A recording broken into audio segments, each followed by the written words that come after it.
the focus of this one is about acing negotiations.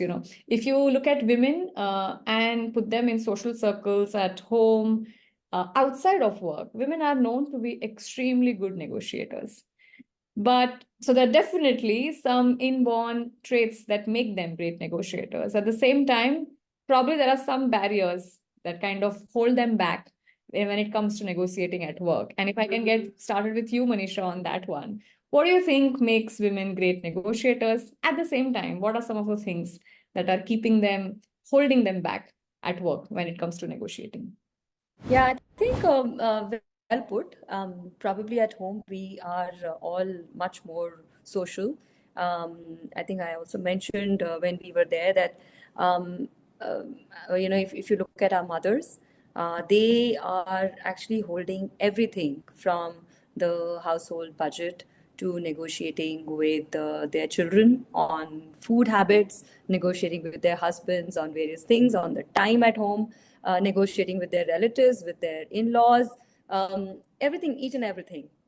So I think beyond work, we are great at it.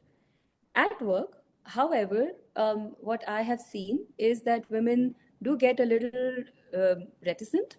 Um, the general observation that I feel is that they feel that okay, when I come to work, I'm just going to focus on work, and my work is the most important thing. And then I have multiple other hats to wear. I'm a mother, I'm a wife, I'm a daughter-in-law, and I need to just finish my work at 6 o'clock and go home and finish A, B, C. Yeah. What we sort of miss, the very fine nuance, is that that the social networks in offices, the informal grapevines, the informal networks are also extremely important part of building your careers. These are the networks and the grapevines that are going to help you understand the organization, understand informal feedback, informal chatter, which can also, help you make decisions. And thirdly, which I think is also very, very important, it can help you create influencers and allyship, which are not really directly in your line of authority, upward or downward, but people who may have a very strong voice in the organization, and somehow in your regular rut of work you might just miss them, but there might be these influencers which can really help your agenda and your propaganda.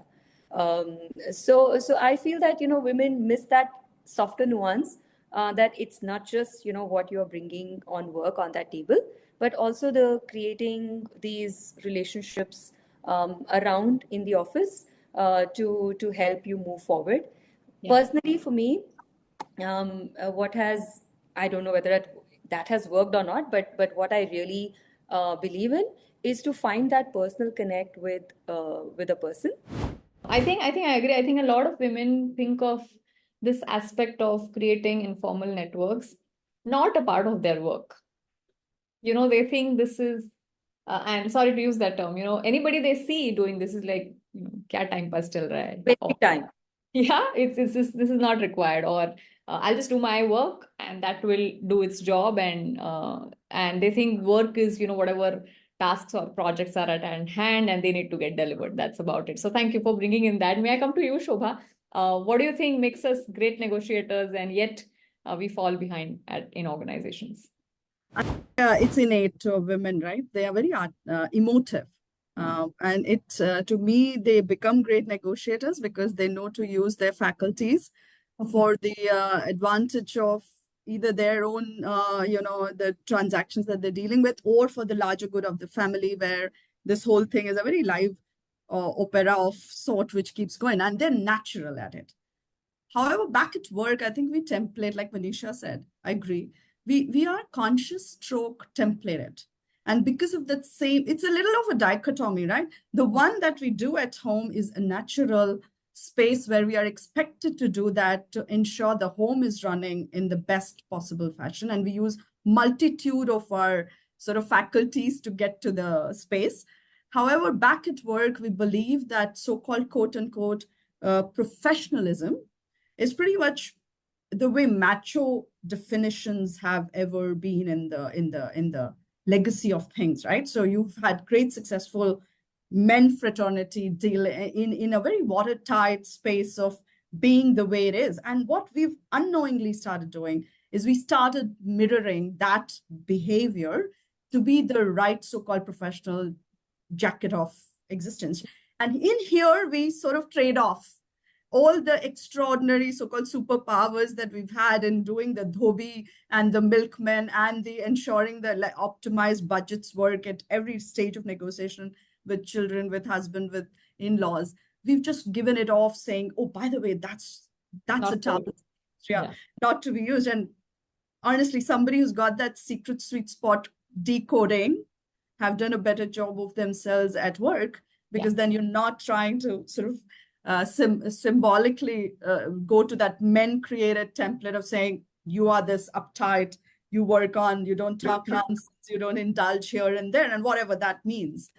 Great perspective. I think absolutely, while on one hand, we can't be really aping, how our counterparts have been conducting themselves. But naturally, they have been the ones in the forerunners when it comes to working in organizations, but also not exactly aping what works at home to be brought to the table. There is a different way of doing the same thing, but yet bringing those traits. Thank you very much. I'm going to now come to you, Niren. Your thoughts, what have been some of your learnings? Why do you think women hesitate to be good at negotiating or hesitate negotiations in the first place in organizations? So first of all, let me share with you that as Manisha and Shobha were speaking, I was just thinking about my experiences of working with women at work, and I have to tell and share this. In my last organization, we created a leadership team, consciously by the way. We created a leadership team which had 60% women CXOs. So the chief business officer, chief actuarial officer, chief finance officer, chief operations officer, chief actuarial, all of them are women.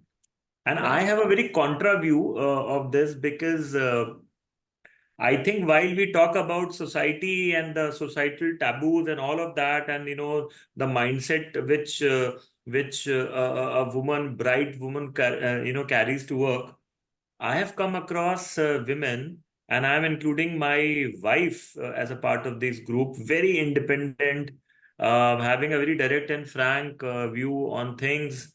I think I have found a very different kind of environment wherein these women have been able to express their views, and they have been able to convince others, that I am here to make it count and this is my view. So coming back to it, my take on this is, Suruchi, is that it has got a lot to do with the individual. One can say that I have heard many, women, and why only women, even men saying that, I have a point of view, but it's not my job is to work, right? My job is to, show others that I am capable. I always tell them, irrespective of men and women, that it is also your job to make sure that others know what are you doing and how we're changing things. On that count, I think I've found women sometimes to be a little passive, that, this is my job, this is as much as I can do. And rest has to be up to my bosses, my peers, my team members, so on and so forth. So I have, in fact, my view is completely different, because as we are changing as a society, by the way, the subject of women at work, this subject itself is so deep rooted in the society that corporates and the way as organizations we are evolving, we are just trying to do our bit to ensure that we move away and move ahead of that, mindset. I have a small anecdote to share here. So I often get calls from my daughter.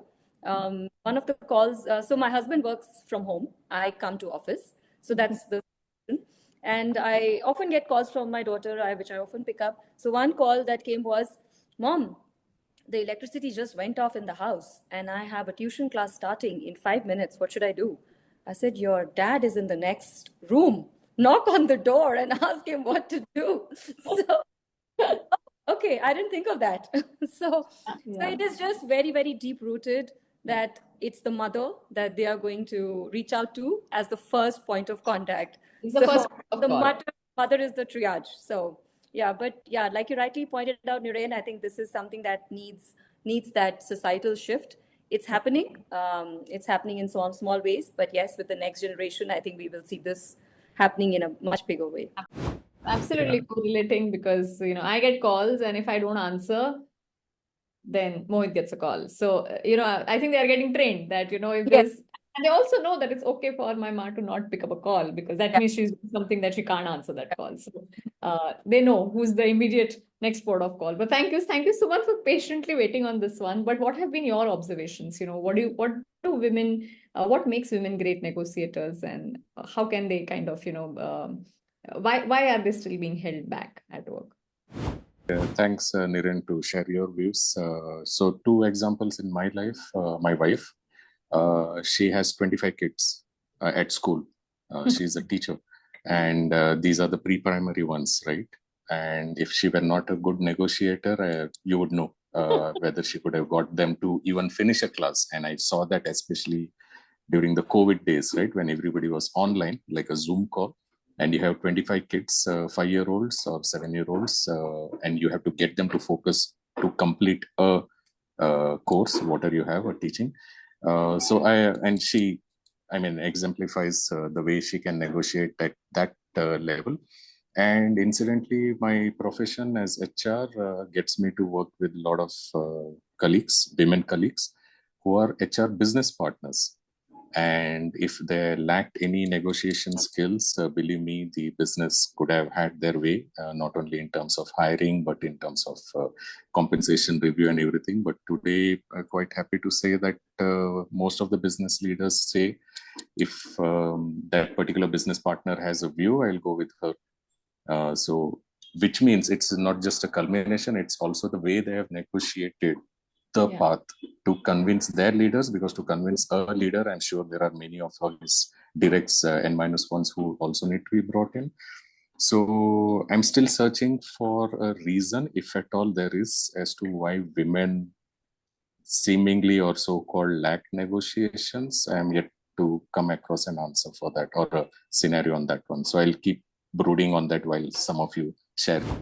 I think personally, I feel that there is also a fear of failure, fear of rubbing off someone on the wrong end, especially because money is involved. I think women think too much integral about money is bad, like asking for money is bad, versus, let's say, asking for more work. That could be something that they would do very happily, but they are okay why to come across as money minded, because that's something that's considered negative, one of some of my perspectives. But I'm going to switch gears here. All four of you have had immense number of years behind you, and you've moved from different levels, different milestones. As part of it must be series of courageous conversations that you have had, and a lot of them, in fact, are series of negotiations that you go through, right? I personally believe there is nothing called a single negotiation meeting, right? Or a single negotiation conversation. It's always a series, because you say, okay, let us come back to it. What have been some of your learnings? How do you prepare for a good negotiation conversation to happen? Can I come to you, Shobha, on this one for to take your inputs? How do you prepare? And you're going for a negotiation. What kind of preparation do you do? What strategies have you learned? To address, I think the kind of negotiation is a very important categorization to start with. We must be very clear who is the opposite, your subject or prey, if you will. That studying your audience is so important. And sometimes we do believe, and I'm not saying men and women, but many a times as leaders, after many years of experience, we typically sort of feel home with what we call as intuitive strength. And I believe that's the start of the fall.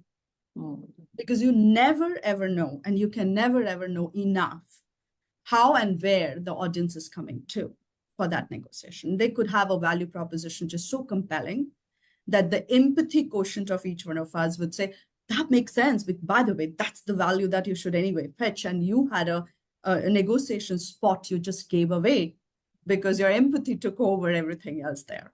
Yeah. So it's so very important to know and then categorize them into where these 3 or 4 major boxes are. And what I mean is there is material negotiation, which is about resource in and out, or the dollar value attached with it. But there are so many other negotiations where you really do not have a dollar attached, but it is about getting somebody to that other side of the fence, which, right or wrong, is the ideal side. All right. So it could be, again, wrong side for somebody from a value system point of view, but absolutely the ideal spot for that context. Correct. So to know where you want to land that negotiation and transaction is so very important, and remove the material and non-material. The material is easy if you know you've done your study. The immaterial, the non-material, the value and the qualitative negotiation is where I believe the so-called X factor of women can work better. So when Niren said about many more are in that cohort who do that by default, they have designed. No, it's not default. There is that little X factor which helps, which is about creativity. Sorry to say, that little right brain thinking is slightly more in the women, and don't want to Sumantha and Niren to feel offended, but I'm just saying there is a little innate creativity, and that really comes from the need, right? Their need in the social space over the various generations has been to be creative to survive. So back to that, I think being able to put the right space, right boxing, and number two, being able to then use creativity, being concise, and being really, really clear about what's the end in mind. Yeah. If I know the context where I want to land, then I must know 5 steps before what do I initiate with that individual to get him or her to that place. There is an amount of, how do you say, casting, direction, sort of a little movie that you must play before you end up on that table, if that makes sense. Absolutely does. In fact, you well summarized it, saying that, you should be able to play that movie in your mind, maybe in multiple number of times, because every time you'll play the movie in your mind, you will possibly run into an objection that will come from the other side that you need to handle first inside your mind before you get there. Manisha, your thoughts? What are some of the strategies that you have learned to be good at negotiation? I think Shobha has put it very, very, very, very beautifully. I just want to add something on this. The only thing I want to add is that, keep all of this in mind. But one thing you always, which is like the baseline that you have to keep in mind, never be dishonest in a negotiation. Never promise something that you are not going to deliver. Yeah. We sometimes can fall prey to this habit of maybe overcommitting. Yeah. You are having a tough conversation and then you just want to get out of that situation, and then you end up saying something that you might not be able to deliver. Never ever do that. So whatever you are putting on the table, be sure that you're going to commit to it and you're going to fulfill that promise. So yeah, I think I don't want to add anything more to Shobha. I think she's just put it brilliantly. There is material and there is non-material, and how you go into that negotiation, you have to keep that in mind. You have to keep your audience in mind. You have to keep in mind what is the personal hook for that person in that negotiation, how emotional or non-emotional he or she is. Emotional conversations might seem easy, but they are probably the most difficult. Subconsciously, it's very hurtful, because you know that you have said something that you may not live up to. A great negotiation is always when you walk out saying that, okay, you got what you deserved. And in case you did not, if you had to walk away because you think it did not make sense, it's might as well better for the future. But I think very well highlighted to be able to. In fact, I personally feel Sumanth spoke about the stat says women are not good at compensation negotiations. Actually, they are the material ones. They are very easy to get through and could be really achieved. And versus the other, they're very good at these non-material ones where emotions are involved. So, can I come to you? What have been your strategies that have made you build on your negotiation skills? That's right. Like you mentioned, Suruchi, the negotiation is never at that one table. There could be a pre-work that happens. So it's always good to go in prepared with the same set of stakeholders. Maybe even breaking them into smaller groups surely helps. So if you have a crowd whom you want to bring on board, then it's better to have worked with them, negotiate. So that on that day when the final rubber stamping has to happen on certain topics, it's a more consensuous one. While there are differences, but you would have already preempted those, or you would have come prepared with some response. So surely break up the deal if possible, into smaller steps before. And the second one, for sure, many negotiations can run into emotions. And where I have learned is to bring data onto the table. As simple as, again, being in my field, there was a time and a space during the great resignations and all. It was always wondering, the board was always wondering whether what's causing the resignations. And money is the only way we can win the game, right? So without bringing data on the board to prove that, saying that the money finally can only help us retain so much or so many people, and it finally money is nothing tied to a top performer or anybody can leave for money on a given day if they get it. So it was interesting to all of a sudden to see the sentiment in the room change. Yeah, I think it's a balancing act at the end of the day between, what your gut is telling you, where emotions are riding high, and where there are people, there are emotions. Regardless of how much artificial intelligence is changing our ways of working, it's going to be human to human conversations at the end of the day. AI can get you great data to help get out some of the obvious ones out of the window. But at the end of it, when you have to win trust, when you have to take bets, when you have to take a leap of faith, I think emotion needs to be dealt with as well. Your thoughts, Niren, some of the strategies that you have learned over time. I think it is important for one to realize that a negotiation is about two people, two sides. Very often we enter into a negotiation saying that I am entering into this negotiation and I have to come out with this outcome for myself. Yeah. And when we get into, and I have done that for a long time, so that's a learning I'm saying for myself. I have realized that when one starts thinking that I enter into the negotiation trying to showcase value, which is there for the other side as well, more often than not, it will be successful. Otherwise, it is going to be stalemate. So I think we have to understand and always remember that it is about two people. And when you're talking about influencing, it is about understanding others' perspective. I think someone did mention, Manisha or Sumanth, I think it is very important to be patient in a discussion. If you are restless and if you are impulsive, then I don't think you are meant to last long in a negotiation. Data preparation is binary, and I can't agree more with what Sumanth is saying. You can't enter into, and the more critical the negotiation, the more critical it becomes that you are well prepared. I think I completely agree. I think the best negotiations are the ones that create a win-win proposition. That's actually the way, if you're able to deliver to that, which means you have done, like Sumanth mentions, a lot of pre-work, a lot of homework, a lot of playing the movie in your mind and identifying what those objections could be. You have thought about who the audience is at the other end. What is it, like Manisha mentioned, what is that emotional hook? What are they coming in for in this conversation? And is there merit in giving that as part of this conversation? So completely agree. I'm going to switch gears here. Like I mentioned, there are 3 programs for 3 different levels of women, the junior, mid, and the senior.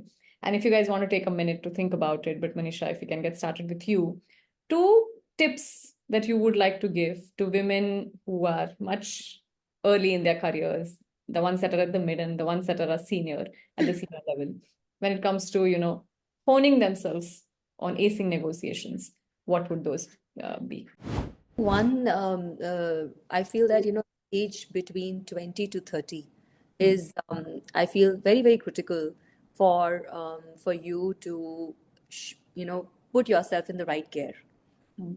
When you are, young, you're entering the workforce, you might be starting your first job, first career, and just focus on, what is the value you are building for yourself and for the organization. Most of our young talent that we see around us are those people who are, who come young, who show that energy, who show that enthusiasm, and then your career can just skyrocket. So never underestimate the value that you can bring to yourself and to the organization between this very, very crucial age of 20 to 30, 20 to 32 types.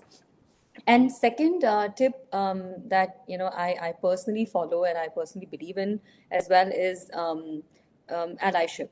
mentoring and allyship. Never hesitate to look for mentors and allies wherever you are.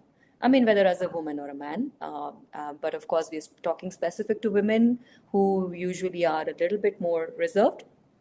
Look for those mentors and allies who can help you at work, beyond work. They need not be in your line of authority. They could be anybody you find around you who you feel comfortable with. You find safe space with them, and you find that they can have a share of voice in your career. All right, great. Thank you. Shobha, your 2 tips for any of the 3 levels that you think. Okay, I think all the 3 is a great way to differentiate again the categories, right? So junior, I realize as women, we are great conversation starters. It's easy. But unlike say there are 2 new novice people, one boy and one girl, you would end up having a girl a little more chatty. I would think the first in that space of acing that skill would be to be keen observers. Take your notes, make enough notes, be very, very observant. You learn amazing amount of insights in just the body language, in just the, very, very many tactics of conversation, language, lingo. Put that whole thing and make that process of observation the key sort of focus area. Mid-career, as you reach, you have small little stories and you somehow learn to exaggerate them. I think that's the time to learn to be more concise. The problem that stage is we become too elaborate because we have little stories, little raw material, and lots of dramatic versions possible because we're creative inherently. So as women, if I have to tell, that's the stage to be grounded and remain concise as much as you can. Learn that art of articulating in less. Storytelling. Yeah. A little bit more. So create more impactful. You have to learn it. It's constant process, but do it consciously, the process. The last stage, which is senior leaders, like some of us, I think we realize we've done it all. We've seen it all. We miss the diligence and discipline. Like I said, we must not forget the homework bit. But I think this is the place and negotiation where I could and I should, and likewise, maybe my advice to the senior leaders is that please humanize your negotiations a little more. Use your emotions and your ability to all that you picked up in the last 2 stages to converge it by way of humanizing negotiations a little bit. Thank you. Thank you for bringing such varied, diverse points of view. I think I agree. To be able to, achieve more with less is something that one could, work on, especially in the mid-career levels. Ample opportunity to do that and, to experiment. Nothing wrong, because as you move up the ladder at the senior levels, you possibly should be acing it by then and not experimenting. So completely agree. And also the humanizing aspect, because anyway, there is a certain lens that you get looked at when you are at the apex levels. And it's just as imperative to make it, you may not think that, you are being very transactional, but often perception get created, and it's doubly important to humanize. So thank you very much. Sumanth, can I come to you? Your 2 tips. Like in the banking world, we have a concept of know your customer. I would extend it to saying know your stakeholders. And just to elaborate it, what I mean is many times the negotiations is made or broken by a few links that you might have not made. So there could be a certain key role that you need to get onboarded ahead of time. You should know in every deal who is that person incumbent in that key role. Whom you need to get onboarded, know completely in and out of their priorities, their agenda and everything. And if you get that right, I think even if the rest of the crowd in front of you is quite large, you should be able to get it well. The second more important thing in my mind is never make it personal. And yes, there will be times when a few discussions, negotiations fall through, it doesn't go your way. But those are the times when if you find another way rather than finding the interpersonal equation which went wrong, you may save burning a few bridges. So never take it personal. Making and breaking is part of the equation. Go with it. And if you get to know your stakeholders more, I think there's always a good way to move forward. Absolutely. I think less the chances of actually breaking a relationship because that should last much longer than the negotiation itself. Last two tips, Niren, what would you suggest? I think three stages. I'll keep it very crisp. When you are young, you are at a junior level. I think two things. I think Shobha did indicate towards that also is, and I second that is, you should listen well. Ability to listen actually is lacking till the top. Yeah. So, and it is not a problem of middle or junior. It is lacking till the top. We don't listen. We hear. We don't listen. Uh, so I think listen well and research well because you are in your early stages and you are still figuring out a way for yourself. You are looking around.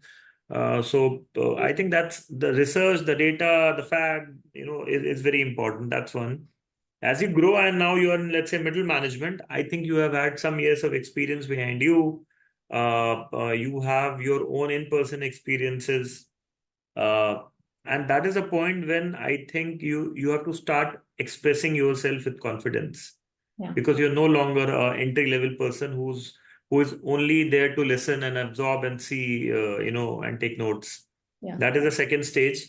Third stage is when you have become senior, right? So you have, obviously you have the art of researching well, listening well, expressing yourself with confidence. I think the third and the most important stage is when you're at a leadership level, then is to talk, deal, negotiate with conviction. Yeah. Because you can put forward a point and there are 2, 3 points. And of course, these are areas which are always gray, Suruchi, right? But if you have conviction, and these convictions are built basis your experiences, basis your earlier successes, right, basis your observations, I think stay put with your conviction. Absolutely. I think self-conviction kind of inspires confidence and makes it much easier to get everyone on the same page. Yeah. Thank you very much, all four of you, for joining us.